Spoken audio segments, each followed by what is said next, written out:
서울 외곽의 낡은 단독주택가. 석조 담장을 따라 흐르는 저녁빛이 집 하나를 비춘다. 그 집의 창문 너머로 누군가의 음성이 흘러나온다. 날카롭고 절박하고 무언가 견딜 수 없는 감정이 담긴 목소리다. 어머니, 제발 그만하세요. 그 말과 동시에 울려 퍼지는 소리. 손바닥이 살을 때리는 명확하고 섬뜩한 음향. 그리고 그 이후로 세상이 멈춘 듯한 침묵. 마치 시간이 얼어붙은 것처럼 아무 소리도 들리지 않는다. 이야기를 시작하기 전에 구독과 좋아요 버튼을 눌러주시면 이 이야기가 더 많은 분들께 닿을 수 있어요. 또한 어디서 듣고 계신지 댓글로 공유해 주시면 그곳에 항상 건강과 행복이 함께하길 기원합니다. 그 밤을 기점으로 이 집은 동네 사람들의 입에서 자주 오르내리기 시작했다. 무슨 일이 있던 집, 비명이 났던 그 집, 이상한 일이 벌어진 집. 사람들은 수군거렸고 추측했고 온갖 가설을 늘어놓았다. 어떤 사람은 가정폭력이라고 했고 어떤 사람은 더 끔찍한 일을 상상했다. 하지만 아무도 그 소리 뒤에 숨겨진 진짜 비밀을 알지 못했다. 누구도 예상할 수 없었던 그 진실은 겉으로 드러난 폭력 뒤에 얼마나 깊은 사랑과 절망 그리고 용서가 숨어 있었는지를 보여줄 것이다. 이 이야기는 그날 며느리 하윤이 시어머니의 뺨을 때리기까지의 모든 순간들을 추적하는 기록이다. 그리고 누구도 상상하지 못했던 그 반전의 끝까지. 32의 정하윤은 겉으로 보기에 흠잡을 데 없는 보통의 여자였다. 직장에서도 성실하다는 평을 받았고 동료들과도 원만한 관계를 유지하고 있었다. 하지만 하윤에게는 남들과 조금 다른 점이 하나 있었다. 바로 그 혼자라는 것이었다. 하윤은 어릴 적 부모를 잃었다. 부모의 얼굴을 제대로 기억하는 사람은 없고 고아원에서 자란 아이였다. 다른 아이들처럼 엄마 품에서 자라본 적도 없었고 아빠의 든든한 등에 업혀본 적도 없었다. 그렇기에 많은 사람들은 하윤을 불쌍히 여겼다. 하지만 하윤은 그 누구에게도 세상을 원망한 적이 없었다. 고아원의 선생님들, 자신을 도와주던 주변 사람들의 따뜻함이 있었기에 하윤의 마음은 항상 감사로 가득 차 있었다. 32의 나이에 하윤이 만난 사람은 장도연이었다. 회사 신입사원 환영회식, 술 몇 잔이 오간 뒤 자리에서 나눈 대화가 시작이었다. 도연은 말이 많은 사람이 아니었다. 오히려 조용한 편이었다. 하지만 듣는 방식이 남달랐다. 누군가의 말을 정말로 들어주는 그런 사람이었다. 그리고 그 안에는 깊은 배려와 진정한 정직함이 흐르고 있었다. 연애는 자연스러웠다. 거창하지 않았지만 하윤이 원했던 모든 것이 그곳에 있었다. 누군가에게 소중히 여겨진다는 기분, 누군가와 함께 있다는 감각. 결혼은 자명한 결론이었다. 결혼식 날 신부보다 더 주목받은 사람이 있었다. 바로 신랑의 어머니 장미정 여사였다. 50대 중반이었지만 몸가짐이 곧았다. 단발머리는 한 올 한 올 제자리를 지키고 있었고 입은 정장은 주름 하나 없이 완벽했다. 그 모습에서 물씬 풍겨나오는 것은 규율과 자존심이었다. 마치 그 여자는 자신의 인생을 정확히 통제하는데 성공한 사람처럼 보였다. 하윤은 식장에서 처음 시어머니와 인사를 나누며 다짐했다. 잘해야지. 정말 잘해드려야지. 가족이라는 게 얼마나 소중한지 나는 누구보다 잘 알고 있으니까. 절대 어머니를 실망시키지 말자. 하지만 이 세상 누가 예상할 수 있겠는가. 사람의 마음이란 정성과 노력만으로 움직이지 않을 수도 있다는 것을. 그리고 때로는 외부에 보이지 않는 무언가가 그 모든 진심을 물거품으로 만들어버릴 수 있다는 것을. 결혼 후 정확히 8개월이 지난 어느 일요일 오전 10시 초인종이 울렸다. 정확히 초침이 0을 가리킬 때 손가락이 초인종을 누른 것처럼 매주 같은 시간에 같은 소리가 반복되었다. 시어머니였다. 그것은 의도된 행동이었다. 약속된 방문이 아니었음에도 불구하고 일요일 10시는 마치 법칙처럼 반복되었다. 첫 번째 방문에서 시어머니가 한 말은 조언이었다. 하지만 그 조언 뒤에 묻어나오는 표정은 순수한 조언이 아니었다. 거실을 한번 훑은 뒤 시어머니는 거울을 보듯 하윤을 바라봤다. 그리고 조용하지만 명확한 목소리로 말했다. 하윤아, 집이 이렇게 정리가 안 되면 어떡해? 하윤은 당황했지만 웃음으로 대처했다. 죄송해요. 바로 정리할게요. 하지만 시어머니의 다음 말은 하윤에게 작은 가시를 남겼다. 아니, 내가 할게. 도연이는 이런데 예민한 애인데 하윤이는 그걸 잘 몰라. 그 순간의 표정을 하윤은 절대 잊을 수 없었다. 마치 자신이 충분하지 못한 사람이라고 평가받는 기분이었다. 마치 남편이 자신 때문에 불편해할 거라는 암묵적인 메시지였다. 그날부터 패턴이 반복되기 시작했다. 시어머니가 오면 결국 무언가가 지적되었다. 싱크대 물기, 냉장고 냄새, 거실 쿠션의 방향, 심지어는 창문을 닦는 방식까지도. 도연은 매번 하윤을 감싸려고 했다. 우리 엄마가 원래 좀 엄격해. 자기만 조금 이해해주면 괜찮아. 하윤은 웃으며 고개를 끄덕였다. 말은 그래, 가족이니까라고 했지만 마음속에는 눈에 띄지 않는 금이 하나씩 생기기 시작하고 있었다. 그 금들은 보이지 않았지만 햇빛에 비칠 때면 희미하게 반짝였다. 시간이 지날수록 이상한 일들이 쌓여갔다. 시어머니의 행동이 미묘하게 변하기 시작한 것이다. 처음에는 집안일에 대한 지적이었다면 어느 순간부터는 물건에 대한 집착으로 변했다. 하윤의 일기에는 그 변화가 기록되어 있었다. 어머니가 또 오셨다. 이번에는 주방 서랍을 열어 직접 수저 개수를 세셨다. 왜 수저가 4개밖에 없어? 결혼한 지 얼마인데. 이 정도도 준비 안 했어? 그 질문들에 답할 수가 없었다. 웃고 넘기려고 했는데 손이 떨렸다. 도연이한테 말했지만 엄마가 그럴 리가 없는데 라고만 했다. 혼자만 미쳐가는 건가? 그 이후로 며칠이 더 지났다. 시어머니는 계속 뭔가를 찾고 있는 것처럼 보였다.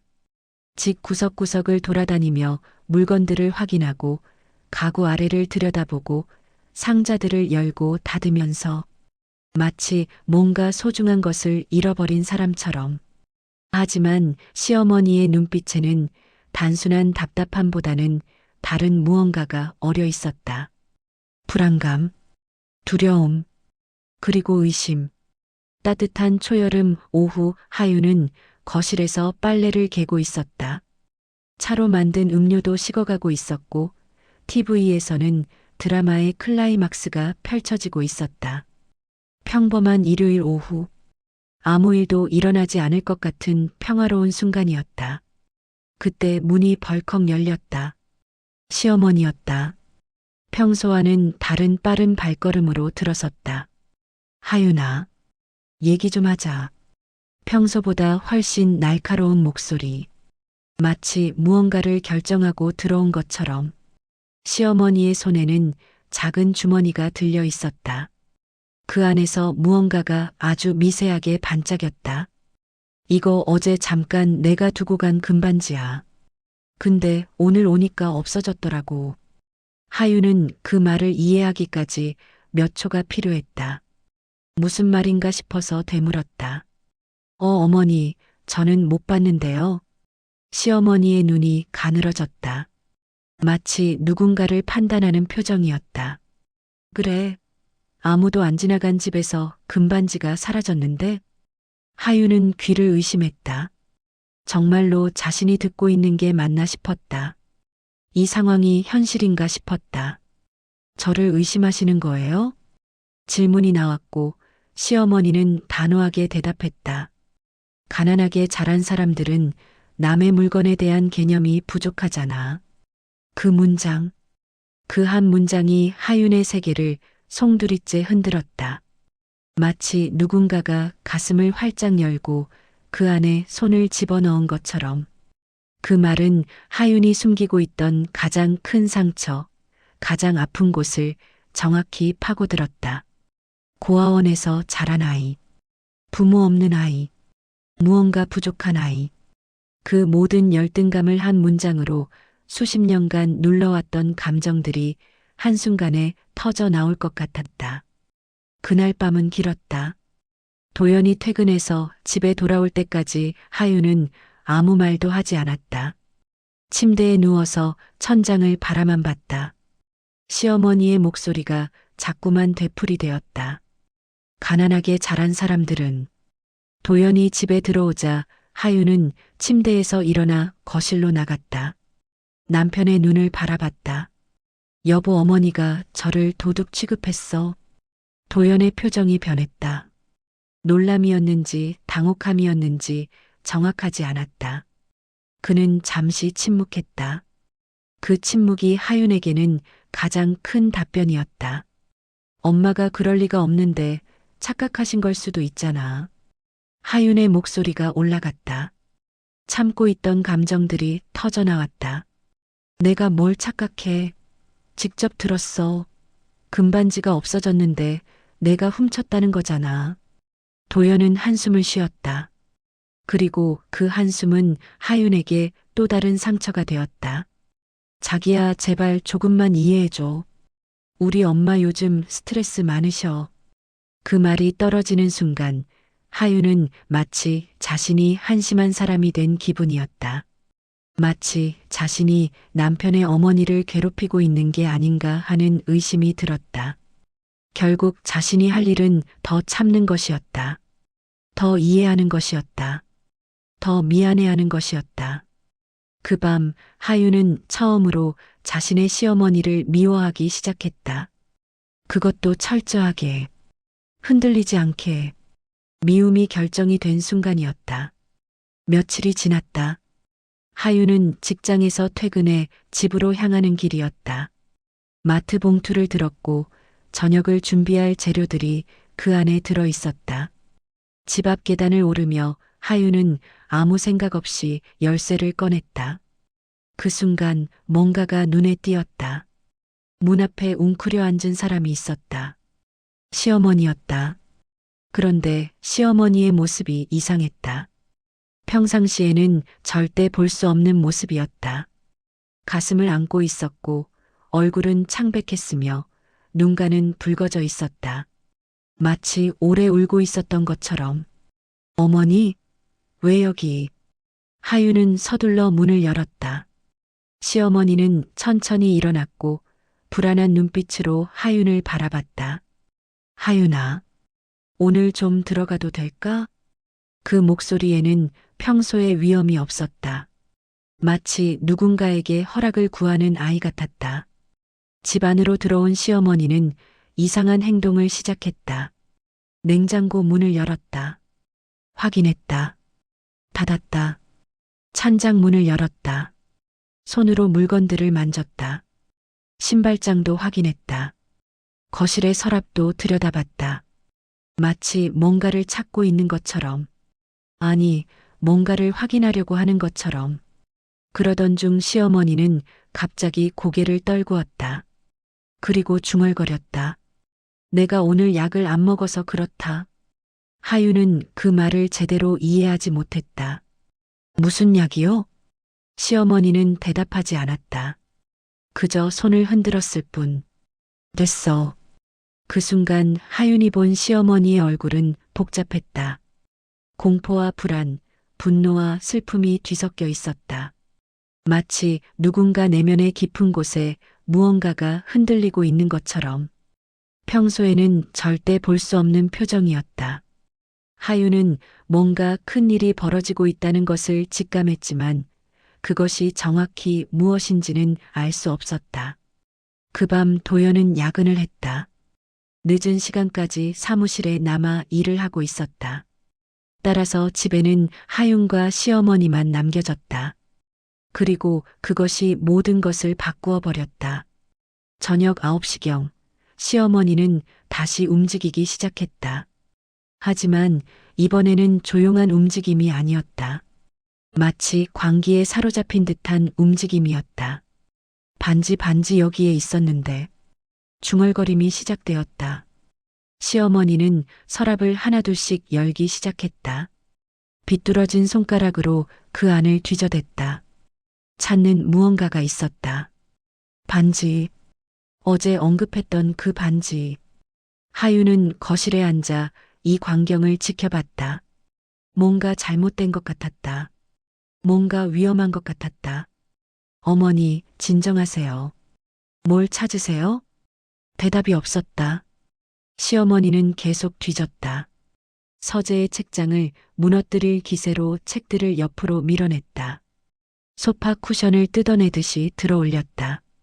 이제는 찾는 것이 반지인지 무언가 다른 것인지도 불명확해 보였다. 마치 자신의 정신을 찾고 있는 것 같았다. 하윤이 다가가 시어머니의 손목을 잡았다. 어머니, 제발 그러지 마세요. 그 순간 시어머니가 고개를 들었다. 그 눈동자는 렌즈 뒤에 초점이 맞지 않은 눈동자였다. 누군가를 인식하지 못하는 눈이었다. 왜 내가 숨겼어? 나한테 왜 이러는 거야?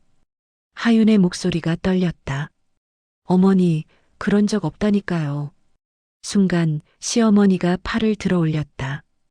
그 움직임은 예측할 수 없었다.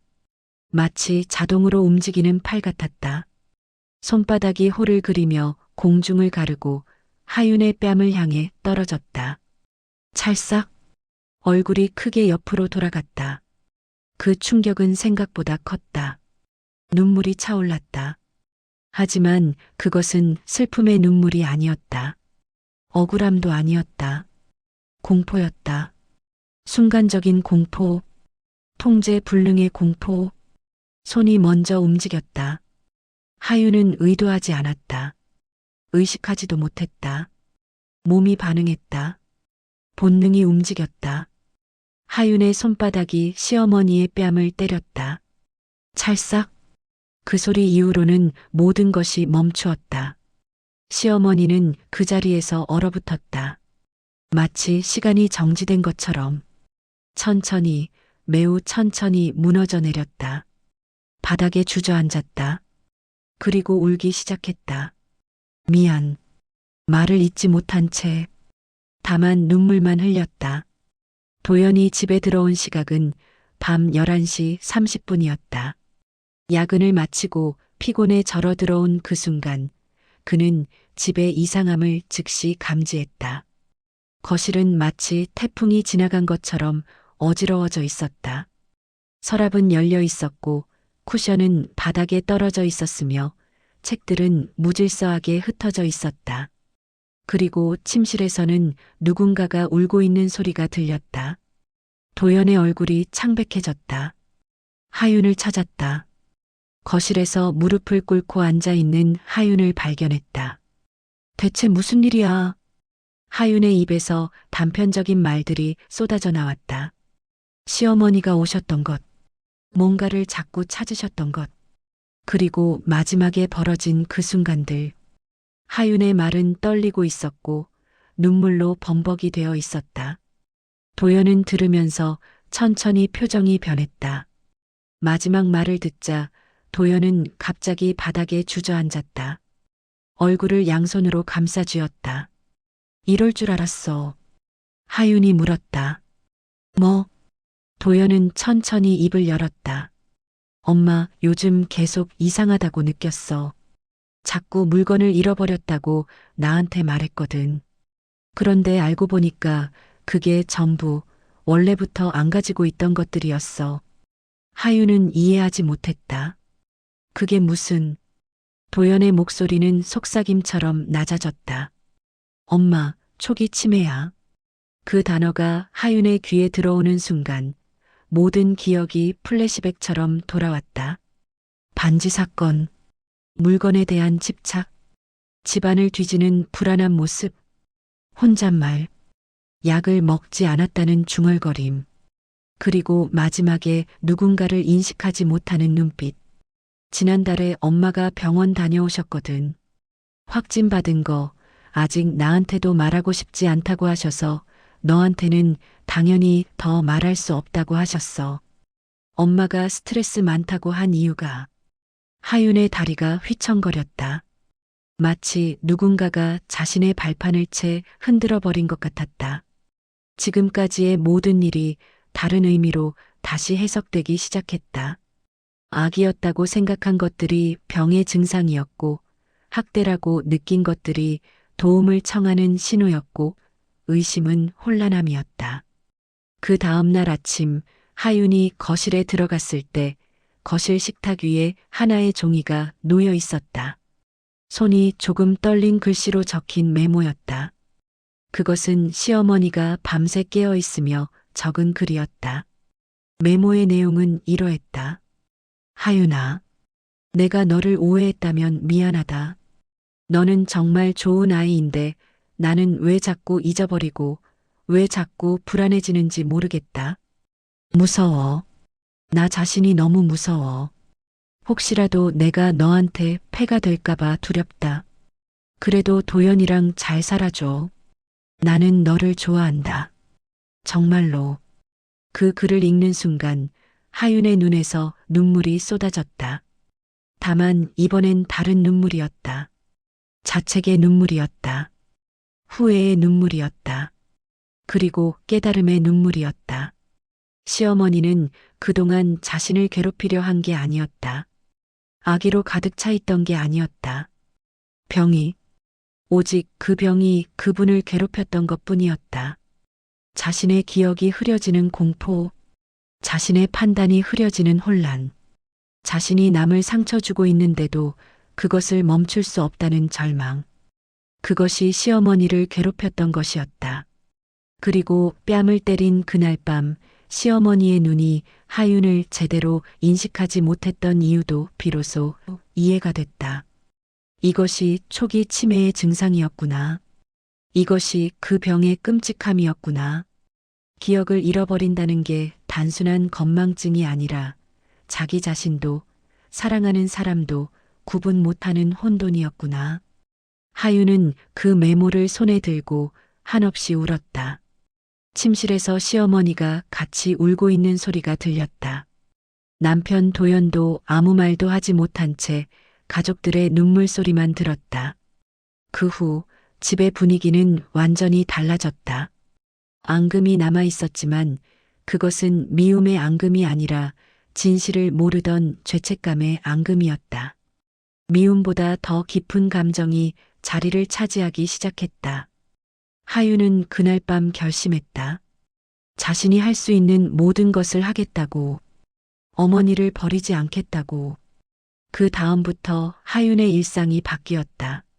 주 3회 병원에 시어머니를 모시고 다니기 시작했다. 전문의의 진료를 받고 약을 챙기고 검사를 받도록 도왔다. 식단도 신경을 썼다. 시어머니의 기억력을 돕는 음식들을 찾아 요리했다. 집안에는 미끄러질 수 있는 물건들을 정리했고 위험한 모서리에는 보호대를 붙였다. 처음 며칠은 시어머니가 경계했다. 이해가 갔다. 몸과 마음이 상한 후에 갑자기 쏟아지는 관심과 치료는 의심스러울 수 있었다. 시어머니는 자신의 아들이 아닌 며느리가 이 모든 것을 주도하고 있다는 것을 알아차렸고 그것이 더 미안했던 것 같았다. 어느 날 시어머니가 말했다. 하윤아, 나 때문에 이렇게까지 하지 마라. 하윤의 대답은 웃음과 함께 나왔다. 가족이잖아요. 제가 지켜드릴게요. 그 말이 얼마나 진심이었는지 시어머니는 알아차렸다. 단순한 위로가 아니라 진정한 다짐이었다. 죽는 날까지 함께하겠다는 진심이었다. 계절이 바뀌었다. 봄이 지나고 여름이 왔고 가을이 다시 돌아왔다.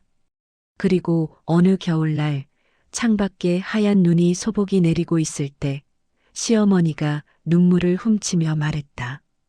그날 내가 널 때렸지. 하유는 말하지 않고 시어머니의 손을 잡았다. 그런데도 날 버리지 않는구나. 그 순간 하유는 차분한 목소리로 대답했다. 어머니도 제 뺨을 때리기 전에 얼마나 무서우셨을까요? 저도 그걸 이제야 알아요. 어머니가 얼마나 혼란스럽고 불안하고 두려우셨는지요. 그 말이 나오는 순간 두 여자는 손을 맞잡았다. 뜨겁고 따뜻한 손. 혈연이 아니라 사랑으로 맺어진 진정한 가족의 손. 시간이 더 흘렀다. 우리가 흘리지 못한 눈물이 모두 떨어지고 하늘도 맑아진 어느 날 병원에서 놀라운 소식이 들려왔다. 의사는 침착한 목소리로 시어머니에게 말했다. 미정 여사님, 최근 검사 결과를 보니 이전보다 인지 기능이 호전되었습니다. 일반적으로 초기 치매는 진행만 하는데 당신의 경우는 많이 개선되었어요. 가족의 정서적 안정과 일관된 치료가 치매의 진행을 늦췄을 뿐 아니라 심지어 증상을 호전시킨 것 같습니다. 하유는 그 말을 들으며 눈물이 핑 돌았다. 나눔이 있다면 나아도 있다는 걸 처음 깨달았다. 사랑이 현실이 될 수 있다는 걸 이해했다. 집에 돌아온 그날 저녁, 시어머니는 하윤에게 작은 상자를 내밀었다. 반짝이는 금색의 작은 상자였다. 이거 내 결혼식 때 주려고 산 건데 그때 못 줬다. 하윤이 상자를 열자 정말로 작고 소박한 금반지가 들어 있었다. 오래된 것 같았다. 마치 시어머니가 많은 시간 동안 간직하고 있었던 것처럼 보였다. 시어머니는 천천히 말했다. 하윤아, 내가 그날 잃어버렸다고 우긴 반지 사실은 내가 온다는 생각에 미리 샀던 거야. 그날 처음 봤을 때 내가 불쌍해 보일까봐 내가 괜히 큰 소리치고 정신이 너무 혼란스러워서 미안하다. 하윤은 그 반지를 손에 꼭 쥐었다. 그것은 단순한 장신구가 아니었다. 그것은 시어머니가 소중하게 여겼던 마음의 결정체였다. 처음부터 그 반지를 주고 싶었던 거였다. 단지 병이 그것을 표현하지 못하게 막았을 뿐. 어머니, 이제 그 어떤 것도 잃어버리지 않게 할게요. 제가 지킬게요. 많은 사람들은 이 이야기를 들으며 이렇게 말한다.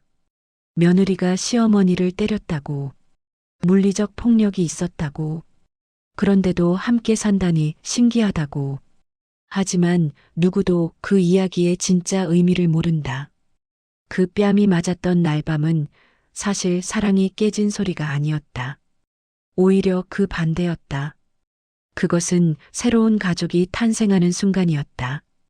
혈연과 상관없이 누군가를 진심으로 지키기로 결심하는 순간이었다.